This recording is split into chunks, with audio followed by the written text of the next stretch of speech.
Today, I have not done any practical work because it was a college day, meaning I spent today doing all types of things for my site. The first things I'm going to show is about my tutorials. I have, before, you've only possibly seen this tutorial shown, but what I've gone ahead and done is I've looked through YouTube and all that to find many tutorials on different parts of my game that I want done, either for this project or for the final game in the future. So for my art thing, we have, of course, the Aspray tutorial.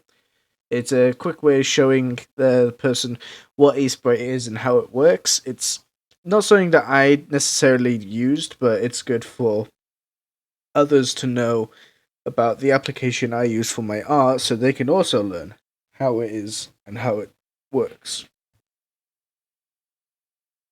Also, of course, yeah, the hide from enemy has been here for some time now, so we don't need to explain this one, but so we have the important ones for the project.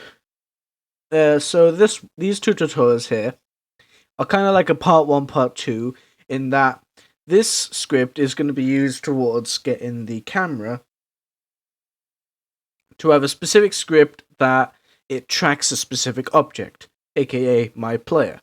And then it also teaches you how to have a smooth dampening, or lerp as it's called, so that you can have the camera smoothly move towards the player, and then you can also learn about extra things like offsets and all that. The next thing was about the bounds, which basically prevents the camera from letting it go past what you want the player to see. So, for example, my game would have a square background of the police station, and what I don't want is that the camera can go past the point to so that you could just see a blue void like the Unity void. So this tutorial helps me create a bound so that the camera stops going past the point, and it works perfectly fine.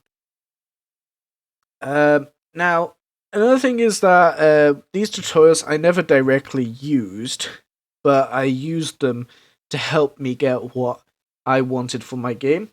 So, for example, the smooth mouse follow, it was a great tutorial for me, except there was a problem with it where it would mess with my other scripts made for the camera, and it would jitter around. The other problem was the fact that it's not super smooth, and it's kind of a bit all over the place on how the script works.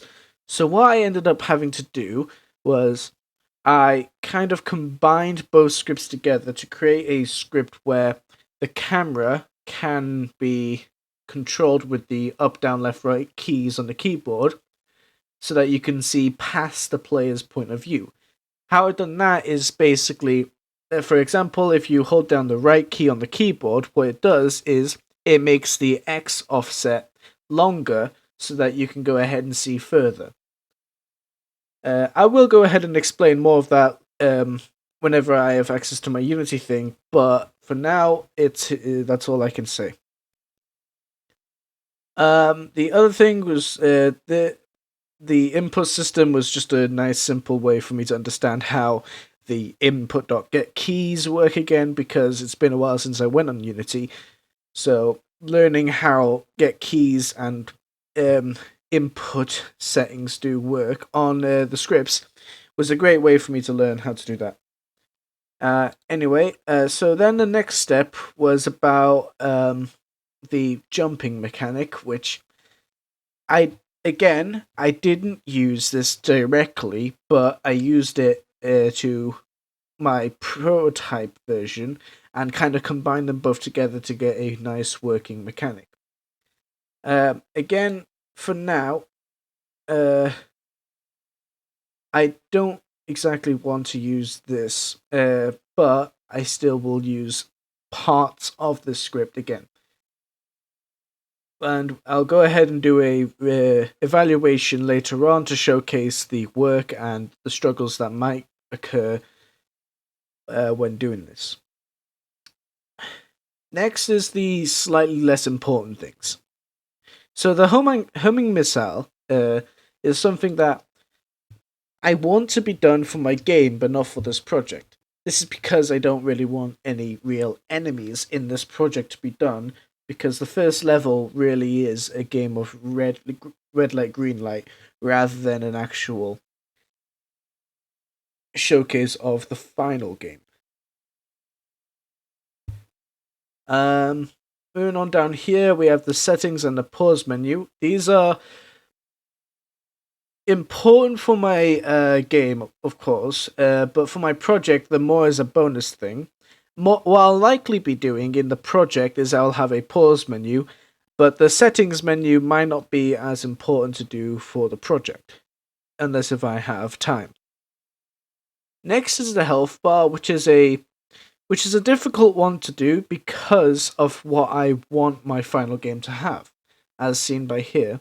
I want my final game to have it so that you a one-hit death unless if you buy armor using the scrap you find.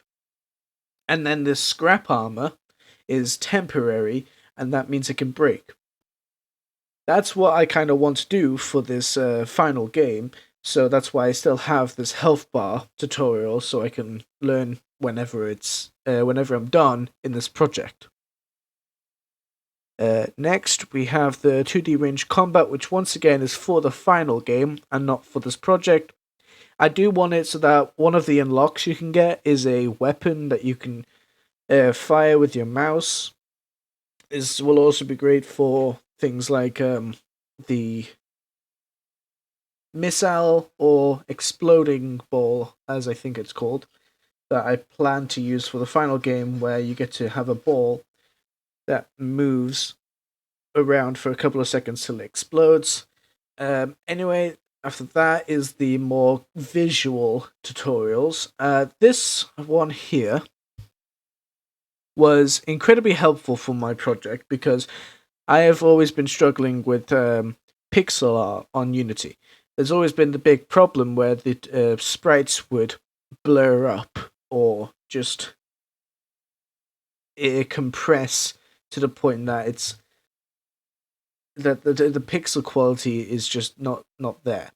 So this tutorial right here is great for showing how the pixel perfect camera works, so I can easily go ahead and use that for my project.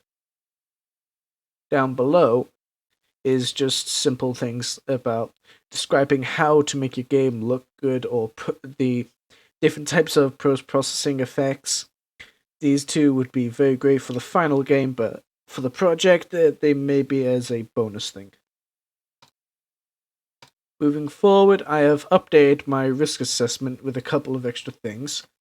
These are more theoretical problems that could happen, whether like Unity shuts down. It could be a theoretical problem because it's not very likely, but it still is a possible chance to happen. Now, of course, then I put down solutions like how if Unity did shut down, I would have to move on to Unreal or Construct or any other 2D based game engines, and that would mean I'd have to reset. Other things like computer gain a virus, those are kind of theoretical because as long as I'm safe, I don't have to get it. But if I did, then I would have to make sure that I have antivirus software to prevent these things from happening. And then if I still didn't do that, I'd have to go ahead and search through, trying to figure out ways of removing a virus, possibly go into a PC repair place, which delays my project. And then, of course, the final thing, another lockdown, which is very likely to happen. So it's not really theoretical, it's more of a medium chance of happening. And of course, my solution is still to work from home, which is fine because I'm already doing my practical at home. The only thing that would be changing is that my site work would also be done at home completely. The final thing to show for this evaluation is, of course, my Trello. Nothing much has really changed except some things have moved on the completed work, and I've slightly updated some parts, like how the level has pretty much everything done for the sprites. The player has almost got everything done besides mechanics. And then, of course, the other things like menu and UI, which are a bonus to me. They're not really needed for this project, but that's all. So for this week, again, there isn't really much practical to show, but I will likely be updating on practical work maybe on Saturday in regards to using these tutorials, like I mentioned before.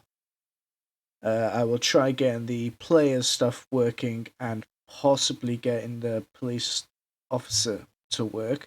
If not the police officer, then I'll do that later into the project. And there isn't really much to note about struggles. The only thing that I want to make sure I do next time on Wednesday is to ensure each tutorial will have a Harvard reference on them so that they don't seem like I am doing my project wrong.